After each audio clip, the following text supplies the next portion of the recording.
Hoy tenemos el gran honor de contar con la presencia de la maestra Cristina Barros. Presentaré brevemente a la maestra Barros. Cristina Barros es maestra en letras por la UNAM. En 1989 se inicia en el estudio de los aspectos históricos y culturales de la cocina mexicana. En 1994 publica con Mónica del Villar El santo olor de la panadería y luego diversos libros en coautoría con Marco Buenrostro. El más reciente es Tlacualero, alimentación de los antiguos mexicanos, en 2016. En 2004 redactó la justificación técnica y el capítulo Riesgos para el expediente Pueblos de Maíz, la cocina ancestral de México. Ritos, ceremonias y prácticas culturales de la cocina de los mexicanos, que se presentó en la UNESCO en 2004. De 2010 es su obra Los libros de la cocina mexicana con Aculta y ha sido articulista en el diario La Jornada. Recibió la presea Miguel Otón de Mendizábal en el año 2000 por su contribución a la conservación, protección y difusión de nuestro patrimonio cultural. En marzo de 2018 fue nombrada caballero por decreto de la Orden Mundial de la Academia Culinaria de Francia, distinción que se entrega a las mujeres y hombres que han llevado a cabo investigaciones en salud y nutrición, en antropología, historia y ciencia en torno a la gastronomía, tanto en Francia como en el extranjero. De octubre de 2019 a septiembre de 2021 tuvo a su cargo la curaduría del CENCAL, la Casa del Maíz y la Cultura Alimentaria, espacio cultural que depende de la Secretaría de Cultura del Gobierno mexicano. Es integrante de la campaña Sin Maíz no hay país. Muchísimas gracias, Cris, por estar aquí presente con nosotros y participar en esta entrevista. No, pues es un gusto para mí de veras estar contigo, Cristina, con ustedes y sobre todo pues dar a conocer al público una obra que me parece excelentísima, o sea, siendo el maíz un alimento básico de los mexicanos, de las mexicanas, se sabe poco de él. Y yo creo que en estos 3 tomos que constituyen el libro va a encontrar el público lector un gran número de sorpresas muy interesantes en torno a nuestro principal alimento, ¿no? Que es el maíz. Entonces, pues un gusto estar con ustedes en y un gusto también alentar el esfuerzo que han realizado quienes tuvieron a su cargo la coordinación de este libro, a saber Carmen Morales, Antonio Cerratos, Catalina Rodríguez Lascano y tú misma, Cristina.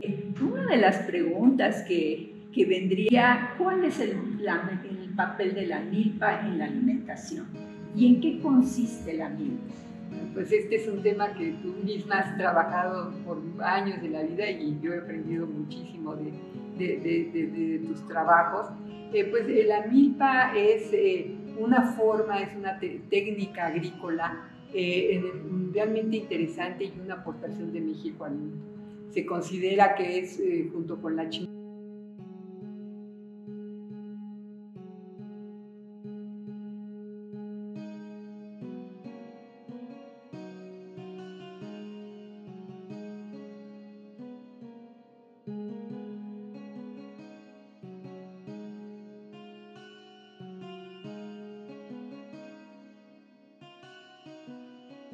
planta única, por decir, el trigo en la zona del Mediterráneo, el arroz, aunque ahí también hay tendencias a ciertas formas diferentes de cultivar, pero un solo cultivo que es el arroz. Y en cambio aquí por lo que se optó fue por un policultivo.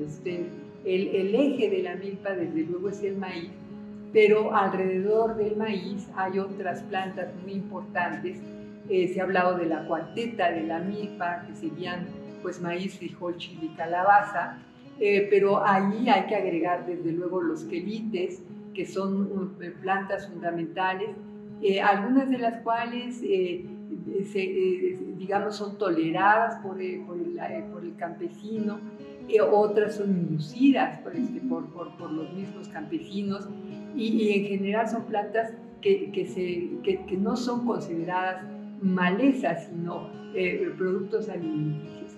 Y hoy sabemos que estos quelites tienen grandes cualidades nutricionales, porque tienen vitaminas, tienen minerales, y a veces, por ejemplo, se nos habla mucho de la espinaca que vino de fuera, pero varios de nuestros quelites superan o igualan los contenidos nutricionales de la espinaca. Estamos hablando de los cenizos, de los quintoniles, de la malva, del chipilín, que entiendo que el Instituto de Biología y sobre todo el grupo del Jardín Botánico al que tú perteneces ha identificado ya 300 quelites, alrededor de 300 quelites. Y otra de las cualidades muy grandes de la milpa, independientemente de que es, digamos, un plato riquísimo en colores y en opciones nutricionales, en sabores, es que a lo largo del ciclo agrícola se puede ir recogiendo diferentes tipos de ingredientes.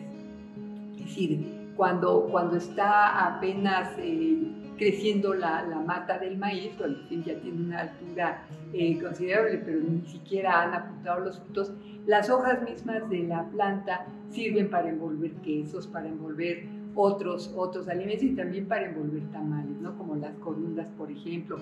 Luego tendríamos el momento de la espiga, y la espiga se usa para hacer galletas en varios lugares, para hacer atoles, para hacer tamales. Y después tenemos, desde luego, de otro tipo, no solo el chile atole, sino con el elote, con el grano molido del elote, porque el chile atole va en grano.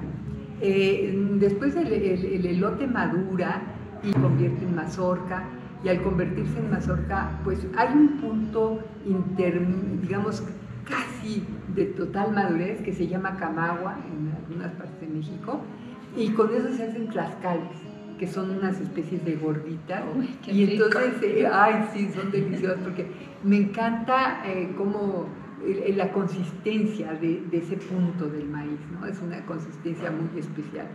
Y luego ya, pues, los granos secos del maíz se muelen para hacer harinas, como en el caso de los pinoles, primero se tuesta, luego se muele, pero también se nixtamaliza.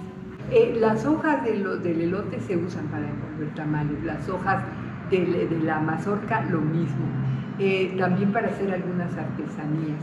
El olote sirve como combustible, sirve para tapar, digamos, las cantimploras, o sea, los guajes, para llevar el agua a los lugares de la siembra, para que la beban los campesinos.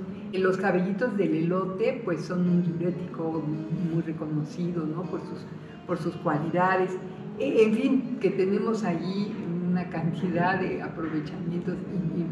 La caña tierna, pues, golosina, pero luego ya seca también se utiliza como forraje, y toda la planta se regresa a la tierra y se vuelve forraje. En fin, que es una manera de utilización muy racional, sustentable, inteligente, diría yo, que permite al campesino no solo obtener maíz, o sea, a veces se contabiliza, bueno, pues no da mucho maíz, 2,5 toneladas, sí, pero hay que sumarle todo lo demás, hay que sumarle como calabaza, chile y todas estas cosas que a veces quintuplican incluso el valor de los cosechados de maíz, ¿no?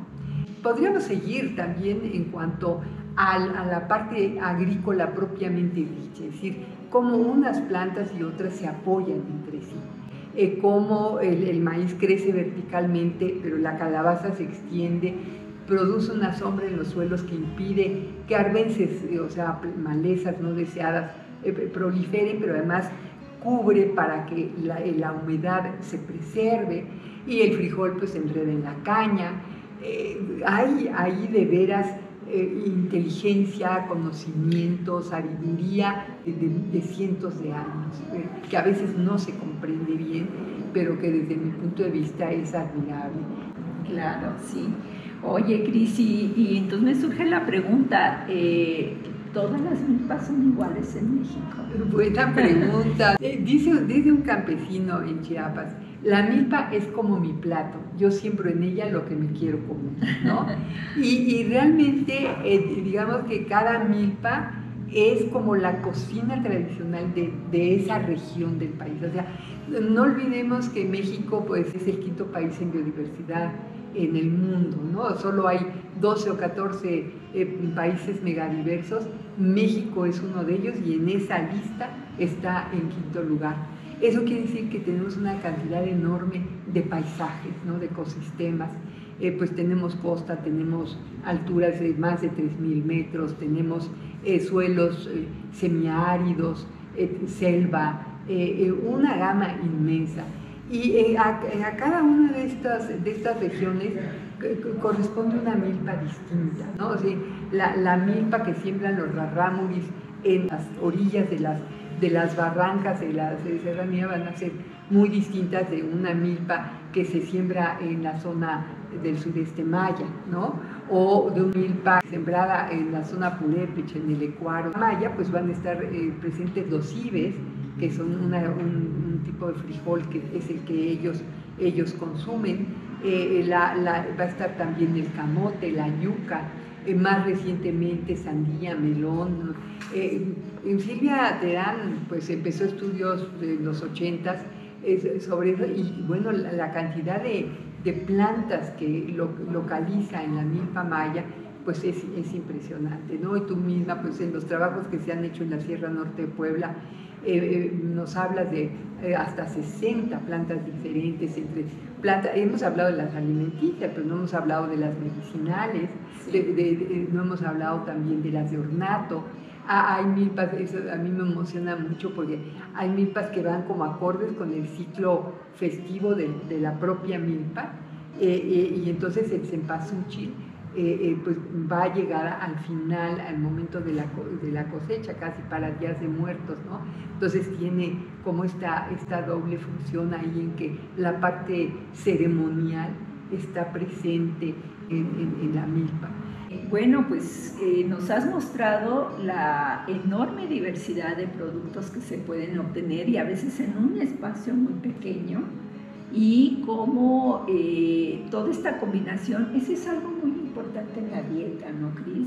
La combinación de diferentes productos a lo largo del año, que entonces esto hace que rompa la monotonía de la dieta y que además haya diferentes aportes nutricios en la misma dieta. Así es, sí, también aquí hay un gran conocimiento, ¿no? Es decir, en esta forma de llevar pues lo que se cultiva a la mesa y que sea una mesa que tenga pues todas estas cualidades que mencionas, en que los nutrientes sean frescos, sanos del día, pero adaptados también a nuestra cultura, que eso también es importante, ¿no? Es decir, los alimentos que se nos imponen no tienen el mismo resultado, ni desde el punto de vista biológico, ni tampoco desde el punto de vista, diría yo, psicológico, emocional, ¿no? El doctor Burgess habla de que en la alimentación hay varios factores que intervienen, y una parte es la parte emocional. Cuando tú reconoces esos sabores a lo que estás acostumbrado, estás esperando además el ciclo, porque hay cosas que solo son de temporada y entonces las esperas con gusto, con ganas, porque ya estás acostumbrado a que en cierta época haya determinado tipo de sabor. Sí, en ese sentido me recuerda muchísimo entre los purépecha cómo esperaban la aparición de los talayotes, que es un fruto del género Gonolobus, que el día que, bueno, ya la época en que aparecían estos frutos, se juntaban todas las mujeres, los niños, y pues se iba precisamente cerca de las milpas y ahí mismo se asaba este recurso, esta fruta, ¿no? También la milpa tiene toda una problemática para su permanencia. Sabemos de toda una serie de problemas. En primera, los agricultores ya están muy grandes, tienen un promedio de 70, 80 años. Los jóvenes ya no quieren continuar con este trabajo porque es muy pesado y prefieren trabajar en las ciudades. Toda la aparición de herbicidas que trae un paquete tecnológico también con semilla también de otro tipo. Entonces, bueno, pues también la milpa se encuentra muy amenazada. Entonces, sí, hay como una doble corriente en todo en el mundo, ¿verdad? Yo creo que es un momento en que hay dos visiones que muy confrontadas. Y en una, bueno, pues está todos aquellos que estamos defendiendo la agroecología, ¿no? Es decir, retomar estas formas tradicionales y aportar además conocimientos en un diálogo de saberes. Y yo creo que hay que tener esperanza en que eso es lo que va a fructificar, porque muchas veces jóvenes, hijos de campesinos que se fueron a las universidades, de pronto se dan cuenta de lo valioso que tenían, regresan y ya aplican muchas de las estrategias, incluso comerciales, etcétera, y están logrando proyectos hermosísimos, ¿no? Y también estas nuevas generaciones de jóvenes entre 30 y 45 años que están viendo al mundo diferente porque se están dando cuenta de las consecuencias del desastre que hemos causado. Y la propia FAO, ¿no? Que oscila entre dos mundos también, pero que ha hecho énfasis en la importancia de la agroecología, de la conservación de los suelos, de evitar el uso de estos tóxicos en la agricultura y ver cómo se pueden pues, suplir con otras posibilidades. Sí es un momento de crisis. Esperemos de verdad que lo que prevalezca sea el buen sentido, el amor por la tierra, el amor a la vida, finalmente, ¿no, Cristina? Sí, esperemos, Cris. Fue un placer, muchísimas gracias. Igualmente un placer para mí, muchas gracias.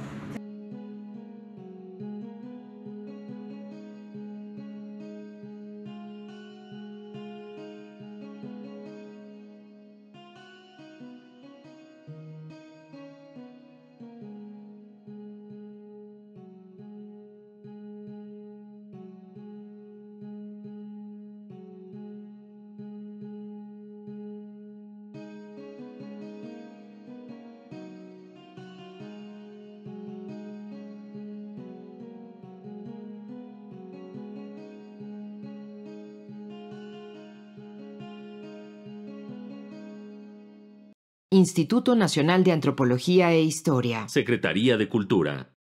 Gobierno de México.